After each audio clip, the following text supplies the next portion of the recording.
وہ اس کی طرف جھکتا کار کا دروازہ کھولنے لگا تھا۔ میں اتنی رات کو اس تنہا جنگل میں بغیر لائٹ کے کیسے رہوں گی؟ پہلے بتانا تھا نا، میں جنریٹر لے آتا تمہارے لیے۔ وہ اب کی بار طنزیہ مخاطب ہوا تھا۔ میرا وہ مطلب نہیں تھا، لیکن میں کہیں نہیں جا رہی آپ کو چھوڑ کر۔ وہ ضدی ہوئی تھی۔ اشنال، جو میں کروں وہ جلدی کرو، میرا ضبط مت آزماؤ، وہ دھیمی مگر سخت آواز میں بولا تھا۔ میں آپ کو تنہا چھوڑ کر کہیں نہیں جاؤں گی۔ وہ اپنے سپرمین کو غسیلے شوہر کے روپ میں آتا دیکھ کر ہنسی سی ہوئی تھی۔ اشنال، پلیز گاڑی سے اتر جاؤ، وہ لوگ ہمارے تعاقب میں ہیں۔ وہ مجھے مارے تو ماریں گے، مگر ساتھ میں تمہیں خطرہ ہے۔ میں آپ کو چھوڑ کر کہیں نہیں جاؤں گی۔ آپ میری سانسوں میں بس چکے ہیں، میری روح کے حقدار بن چکے ہیں، پھر میں آپ کو مشکل میں چھوڑ کر کیسے جا سکتی ہوں؟ آپ کے پریشان چہرے کو دیکھا میری روح کو اذیت ہوتی ہے۔ آپ نے تو مجھے جینا سکھایا ہے، پھر میں اتنی خود غرض ہو سکتی ہوں کہ آپ کو ایسے چھوڑ کے جاؤں؟ اس کے کشادہ چہرے کو اپنے چھوٹے چھوٹے ہاتھوں میں رکھ کر بولتی۔ اب کی بار وہ ہچکیوں سے روئی تھی، جبکہ روشنال حاکم بہت کے دل نے اتنی پریشانی میں ہونے کے باوجود یہ اقرار کیا تھا۔ عورت بے شک جتنی بھی ظالم اپنے پسندیدہ یا محرم رشتے سے سہ لے، بے شک وہ 18 سال کی بچی ہو یا 70 سال کی عورت، بے شک وہ موم سے بھی زیادہ نرم و نازک ہو یا چٹان سے بھی سخت، کبھی اپنے اس محافظ کو مشکل وقت میں تنہا نہیں چھوڑ سکتی۔ اس طرح وہ اشنال کی دلی حالت کو بھی جانتا تھا۔ پلیز اشنال، گاڑی سے نکل جاؤ، میری فکر مت کرو، میں تمہاری وجہ سے آلریڈی پریشان ہوں، مجھے مزید پریشان مت کرو۔ میں کسی سے بھی نہیں ڈرتا، مجھے صرف تمہیں اور تمہاری عزت کی پرواہ ہے، وہ پریشانی سے کہتا۔ اس نے اس کے ماتھے کے ساتھ ساتھ ٹکا لیا تھا، پھر اس کو پریشان دیکھ کر اسے جدا کر کے اس کا چہرہ اپنے ہاتھوں میں لے کر بوجھل سے کہنے لگا تھا، جو اس کے ہاتھ کھول کر اس کے سینے سے لگی تھی۔ اسے سے کبھی نہ دور جانے کے لیے موت اس کے سر پہ کھڑی تھی، لیکن اسے پرواہ اپنے سامنے بیٹھی اپنی اس معصوم سی جان کی تھی جس نے کچھ بھی نہیں دیکھا تھا سوائے اپنے سپرمین کے، جو بچپن سے اس کے باہوں کے حصار میں محفوظ رہی تھی، جو زندگی کی تلخی تو دیکھ چکی تھی لیکن اس بے رحم دنیا سے ناواقف تھی۔ ان سے پہلے اسے زمانے کی تلخیوں سے صرف اپنے سپرمین نے بچایا تھا، اسے ہر قسم کے سرد و گرم سے محفوظ رکھا تھا۔ ویسے یہ لوگ ہے کون؟ سپرمین اس کے ساتھ لگی اب پرسکون سی بولی تھی۔ ان کی لڑکی کو صبح چھیڑ کے آیا تھا، آپ پیچھے تو آئیں گے نا سالے میرے؟ وہ غصے سے پتہ نہیں بول گیا تھا، اسے خود بھی سمجھ نہیں آتی، لیکن لہجہ اس کا طنز یہ تھا، اب یہ آپ کی لڑکی کو چھیڑنے آئے ہیں؟ اس کے اندھیرے میں اس کے تحفظ میں محفوظ جب ہوئی تو شرارتی لہجے میں اس کے دل سے انجان بولی تھی۔ روشنال اس کی دلی حالت کا اندازہ لگا رہا تھا، اس کی بات سنتا جھٹکے سے اسے خود سے علیحدہ کر گیا تھا۔ بکواس بند کرو اشنال، اترو گاڑی سے۔ اب کی بار وہ داڑھا تھا، وہی ظالم و جابر لہجہ اپنایا تھا، اب کی بار وہ داڑھا تھا، پیار، نرمی، سب کچھ غائب تھا، نہ انجانی، غصہ اور پتہ نہیں کیا کیا نہیں تھا اس کی آنکھوں میں۔ پھر میں تو صرف مذاق تھی، دلیل دیتے وقت اشنال کی آنکھوں سے آنسو نکل آئے تھے۔ آئی سیڈ گیٹ آؤٹ اشنال، اترو اور ان جھاڑیوں میں چھپ جانا، جب تک میں نہ ہوں باہر نہ آنا۔ آپ ہر بار مجھے توڑ کر معافی مانگ لیتے ہیں۔ اتنا زور سے بولا تھا کہ اشنال بے یقینی سے دیکھتی صرف اتنا بولی اور بنا کچھ کہے اتر گئی تھی، اور بھاگتے ہوئے غصے سے اوجھل ہوئی تھی۔ اس کے اندھیرے میں تحلیل ہوتے ہولے کو دیکھتے لال ہوتی آنکھوں سے وہ نہایت غصے سے اپنا ہاتھ گاڑی پہ مار گیا تھا۔ ہاتھ گاڑی کی شیشے سے مارتے اس کا ہاتھ زخمی ہو گیا تھا، اس کی کلائی بھی زخمی ہوتی۔ جب تک ایک ایک بات کا بدلہ تمہارے اب ماتحت سے نہ لیا نہ عرفان دورانی تو چین و سکون سے آرام سے نہیں بیٹھوں گا، وہ غصے سے کہتا، اپنے زخمی ہاتھ کی پرواہ کیے بغیر دوسرے ہاتھ سے گاڑی سٹارٹ کی، ایک ہی منٹ میں ریورس کرتے جنگل سے نکلنے لگا تھا۔ اس نے گاڑی سے اپنا پسٹل نکالا اور جھٹکے سے لے جاتا جنگل سے گاڑی نکال گیا تھا۔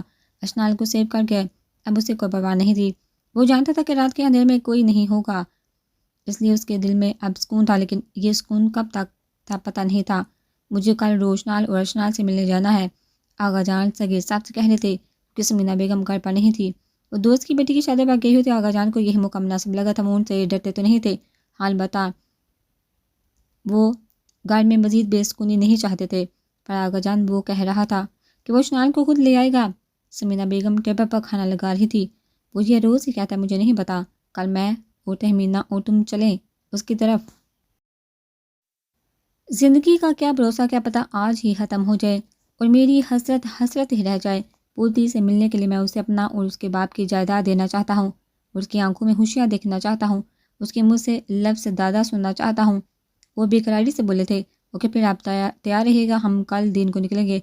منال آغا جان کی بات سنتے کچن سے نکل آئی تھی۔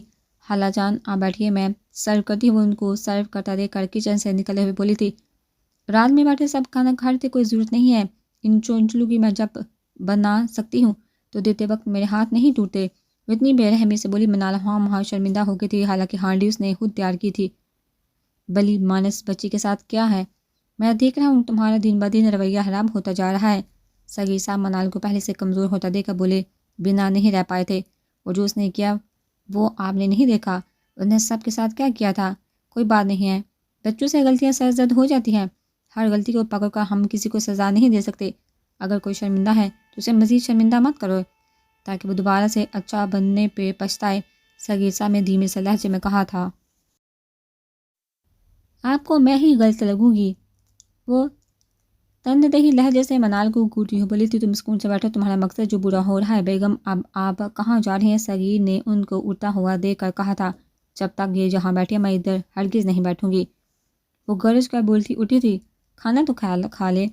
سگیر صاحب نے انہیں روکنے کی حد کہا تھا، یہ مت کہیے گا کہ میں آپ کی بھتیجی کی وجہ سے جا رہی ہوں، مجھے اس کی شکل نہیں دیکھتی، جب تک یہ اٹھ جائے گی میں آ جاؤں گی۔ وہ یہ کہتی دن دناتی ہوئی چلی گئی تھی۔ اس کے بعد ان کے درمیان کوئی بات نہیں ہوئی تھی۔ اپنے حق کی دفاع کے لیے کچھ کہنا برا نہیں ہے۔ سگیر صاحب کھانا کھا کر اٹھے تو اس کے سر پر پھیرتے کہتے چلے گئے تھے، جبکہ حاکم بہت کا پوتی کے لیے دل دکھا تھا۔ اللہ تمہارے نصیب بچے کرے میری بچی۔ آغا جان میرا نصیب میرا برا عمل تھا۔ ان کی بات سنتی ان کی طرف آتی نیچے بیٹھ کر ان کی گود میں سارا گئی تھی، جبکہ ان کی بات سن کر نحیب آنکھوں سے ایک آنسو منال کے بالوں میں جذب ہوا تھا۔ وہ گاڑی نکال رہا تھا جب اس کی گاڑی جنگل کے بیچوں بیچ ہی بند ہو گئی تھی، کیونکہ راستہ بہت ٹیڑھا اوپر نیچے تھا۔ 2-3 دفعہ اس نے گاڑی پنچر ہو گئی تھی، اسے سمجھ لگی کہ گاڑی پنچر ہو گئی، اس لیے وہ گاڑی وہیں روکتا نکلا تھا۔ وہ کچھ فاصلے پھر گاڑی سے اترا اور پیدل چلنے لگا۔ اس نے جنگل سے نکلنے میں ہی 10 منٹ لگے تھے، اور اب نیم پختہ سڑک سے کچھ فاصلے پر تھا جب آوازیں سنائی دی تھی۔ اسے محسوس ہوا جیسے ان کے ساتھ کوئی گڑبڑ ہو گئی ہے، کیونکہ نیم اندھیرے میں ہلکی آوازیں بھی صاف آ رہی تھی۔ وہ ہلکے قدم بڑھتا، عقل مندی سے فیصلہ کرتا راستہ کراس کر کے نیم پختہ سڑک پر چلا تھا۔ وہ گاڑی میں کوئی پانی ڈالے تھے، روشنال بجلی کو دیکھتا محفوظ ہوا تھا۔ وہ جان چکا تھا کہ گھنا جنگل ہونے کی وجہ سے وہ بغیر گاڑی کے اندر نہیں آ پا رہے تھے۔ ان کی بہادری کا تو وہ اسی وقت قائل ہوا تھا جب انہیں جنگل میں جانے کے بعد اپنے پیچھے آتا نہ دکھا تھا۔ روشنال وقت کے ساتھ شاطر ہوا تھا۔ وہ جو گاڑی کے اوپر جھکے ہوئے تھے ٹھیک کرنے کے لیے، اسے اس وقت یہ لگا تھا کہ گاڑیاں 2 ہیں، لیکن ایک گاڑی دیکھ کر وہ پچھتایا تھا کہ وہ کیوں اشنان کو جنگل چھوڑ آیا تھا۔ اس نے بغیر سوچے سمجھے ان کو موقع دیے بغیر پیچھے سے آ کر ان کو گاڑی پہ جھک کے پاتا دے کر ان کے سروں کو ایک دوسرے کے ساتھ اتنی زور سے ٹکرایا تھا کہ ان کے حواس جھنجھنا کر رہ گئے تھے۔ وہ زمین پر گرے تھے، انہیں محسوس ہوا کہ آج ان کی موت یقینی ہے۔ اس اونچے لمبے چوڑے شانے والے بندے کو دیکھا، وہ زمین پر پڑے دونوں ٹکر اس کا دیکھ رہے تھے۔ لمبے بال، کمزور منہ، شکل سے وہ اچھے ہی تھے، کس کے پالے کے کتے ہو۔ وہ ان کو گریبانوں سے اٹھاتا جھنجھوڑ کر غصے سے داڑا تھا۔ عرفان درانی کے ایک کے منہ سے ہکلاتا ہوا نکلا تھا، لعنت ہے تم لوگوں پر، خدا کی شکل سے تو پڑھے لکھے لگتے ہو۔ یہ تو میں جانتا ہوں کہ تم اس کی حراست میں رہ کر یہ کام کر رہے ہو، پر یہ بتاؤ ایسی کیا آفت ٹوٹ پڑی ہے؟ کیونکہ اتنی گھٹیا حرکت کس بنا پر؟ ان کو پھر زمین پر پھینکتا داڑا تھا۔ بھوک کے لیے، چند روٹی کے نوالوں کے لیے، اپنی مرتی ماں کو زندہ رکھنے کے لیے، اپنی جوان بہنوں کی شادی کے لیے تو حلال کما کر کھلاؤ۔ غیرت مر گئی ہے؟ یہ جو چوریاں اور غلط کام کر کے حرام کے نوالے خود بھی کھا رہے ہو اور اس مرتی ماں کو بھی اس حرام سے کیا جو وہ زندہ بچے کی۔ حلال کیا خوب کہی آپ نے سر، حلال چیز کیا ہے؟ میں نہیں مانتا حلال کو سر۔ فتوے دینا بہت آسان ہوتا ہے، پچھلے 4 سال سے MA کی ڈگری اٹھا رہا ہوں، جگہ جگہ ہاک چھانتا رہا، ہر صبح ماں سے دعا لے کے ایک نئی امید لے کر نکلتا تھا، پھر شام میں مرجھایا ہوا چہرہ لینا میں جواب دے کر ایسی اسی جنت کی آنکھوں میں امید دیکھتا تھا۔ مجھے ڈاکو بنانے میں ایک صرف عرفان دورانی کا حال نہیں، اس قوم کا حال ہے جس میں آپ جیسے وکیل اور بزنس مین شامل ہیں۔ آپ تو آسانی سے گنڈے کی بوڑھا بلائی کہہ دیتے ہیں، کیا آپ کو یہ خیال نہیں آیا کہ ڈاکو کے سینے میں دل ہے، ان کے احساسات ہیں؟ میں اتنا پروفیشنل گنڈا تھا سر کہ جنگل میں گھس کے آپ کو مار سکتا تھا، یا آپ کی بیوی کو کڈنیپ کر کے، پر نہیں۔ جب اس کالے تک آپ کا پیچھا کیا تھا، آپ کی بیوی کو دیکھ کر مجھے احساس ہوا تھا کہ میں غلط کر رہا ہوں۔ مجھے پتا ہے محافظ کیا ہوتا ہے، کیونکہ میں بھی ایک بہن کا بھائی ہوں، گنڈا ہوں، ڈاکو ہوں، پر ہوں تو بھائی نا۔ ایسا نہیں کر سکتا تھا۔ اسی وقت کچھ دیر پہلے ایک آواز سنی تھی، ایک چیخ کی، اس کے بعد آپ کو مارنے کا حوصلہ ہی نہیں بڑھا تھا۔ میں نے چوری کرتے وقت، گنڈا کرتے وقت کسی عورت کے پیچھے کبھی نہیں گیا، لیکن اس ایک روٹی کے ایک نوالے نے ڈاکو بنا دیا ہے۔ آج ایک روٹی کے نوالے کی یہ حد پار کر گئی ہے، یہ لباس، پسٹل، اور آپ اپنی غیرت کے پیچھے مار لے، کیونکہ مجھے پتا ہے زندہ تو آپ نے چھوڑنا نہیں، کیونکہ مسئلہ آپ کی غیرت کا ہے۔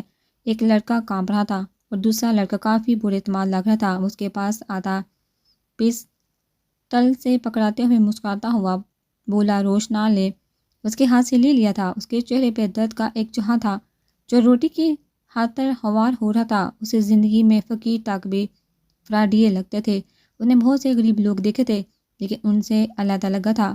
دنیاوی مسائل اور الجھنوں میں گرا ہوا شکوہ زبان کا حرف تک نہیں، مسکراہٹ سے آنسور اپنے غموں کو چھپائے رکھا تھا۔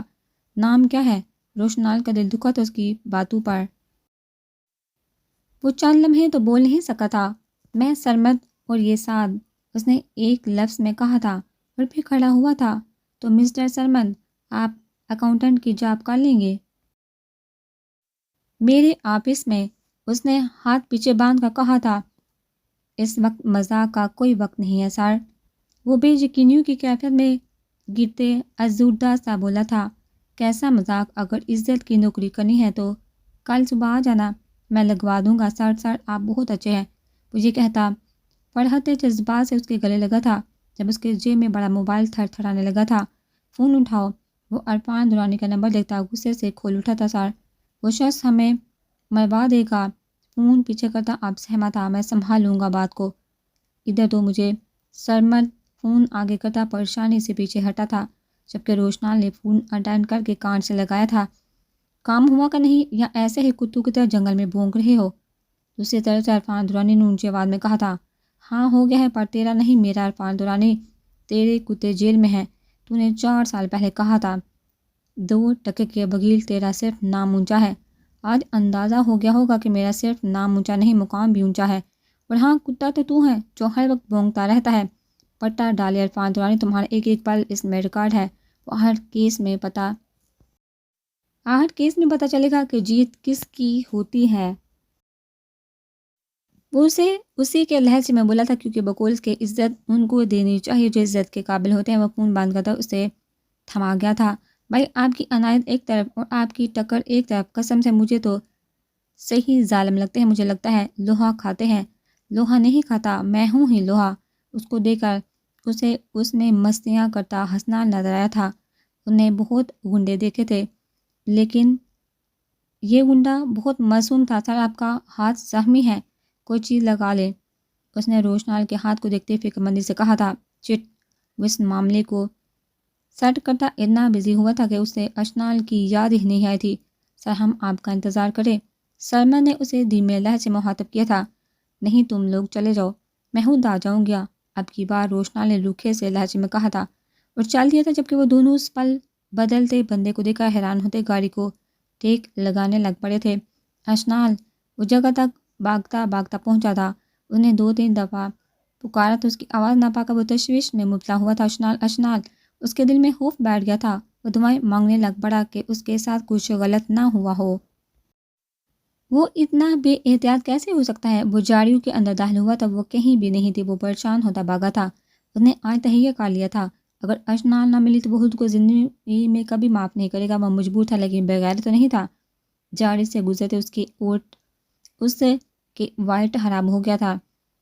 جاڑیاں لگنے سے اس کے ہاتھ سے مسلسل خون نکل رہا تھا، اور اسے پرواہ نہیں تھی۔ اسے پرواہ اس کی تھی جسے گھنٹہ پہلے چھپا کر گیا تھا۔ وہ آوازیں دیتا ان جاڑیوں سے نکلا تو درخت کے نیچے بیٹھی کانپ رہی تھی، ساتھ میں ورد کر رہی تھی، ایشو میری جان! وہ بھاگتا ہو اس کے پاس بیٹھا تھا اس کے ماتھے پر بوسہ دیا تھا۔ سوری سوری، یا اللہ تیرا شکر ہے، بے سادہ اس کی زبان سے نکلا تھا۔ اسے علیحدہ ہوتے اس کے آنسو صاف کر رہا تھا جب ٹپ ٹپ شفاف قطرے اس کی ہتھیلی پہ آ گرے تھے۔ اس کا نازم جسم طوفان کے زد میں آتی ڈالی کی مانند لٹک رہا تھا۔ وہ ایک ہاتھ اس کے حجاب سے پنیں نکالتا اس کا حجاب پلٹ گیا تھا۔ اشنال بخت کی زندگی میں یہ دن بھی آنا تھا کہ اس نے جنگل میں کچھ دیر اکیلا رہنا تھا۔ اس کا چہرہ دیکھتے اس میں اتنی ہمت نہیں تھی کہ نظر بڑھ کے اس کا چہرہ دیکھ لے۔ خفا سا اس کا چہرہ تھا، اس کی آنکھوں میں شکوہ شکایت تھی۔ وہ اب اسے اس کے پاس بیٹھا ہوا تھا۔ اس کا پاکیزہ چہرہ دیکھ اپنی محبت کے آگے گھٹنے ٹیک کر اس کے کندھوں پر لگی مٹی صاف کی اور جھک کر وہاں پہ لب رکھے تھے۔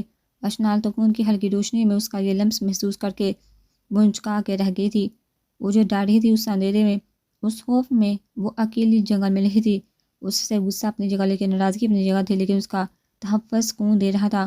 وہ ٹوٹی ہوئی شاخ کی مانند ڈل کر اس کے کندھے سے آ لگی تھی۔ روشنال جو حیران تھا کہ وہ اتنی ناراضگی کے بوجھ اس میں چھپ رہی تھی، اگلے ہی پل اس کو قیمتی انمول متاع کی مانند بازو کے حلقے میں سمیٹ لیا تھا۔ ایک طرف نفرت غصہ تھا، بیگانگی تھی، تو دوسری طرف محبت کے خشک صحراؤں پہ خوشیوں کی ابر رحمت ٹوٹ کر برسی تھی۔ اس کے مچلتے آنسو اس نے ہونٹوں سے چنے تھے۔ وہ یکدم کتنی انمول اور کتنی ہاس ہو گئی تھی۔